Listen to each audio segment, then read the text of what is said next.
సోదరులందరికీ నమస్కారం. అందరూ బాగున్నారా? ఈరోజు నేను చెప్పబోయే విషయం ఏంటంటే, సూటిగా సుత్తి లేకుండా చెప్పాలి అంటే, క్రైస్తవ పాస్టర్లలో దొంగలు ఉన్నారు. వినాలి జాగ్రత్తగా. నేను క్రైస్తవ పాస్టర్లు అందరూ దొంగ అంటం లేదు, క్రైస్తవ పాస్టర్లలో దొంగలు ఉన్నారు అంటున్నాను. ఇందులో ప్రధానంగా 4 రకాల దొంగలు ఉన్నారు. ఈ 4 రకాల దొంగల గురించి ఈరోజు నేను చెప్పబోతున్నా. ఇందులో మొదటి రకం దొంగలు ఎవరంటే, బైబిల్లో యేసు దేవుడు కాదు.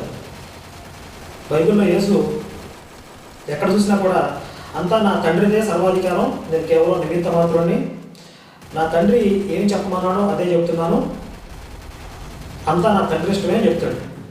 ఆయనే అద్వితీయ దేవుడు, ఆయనే ప్రభు అని చెప్తాడు.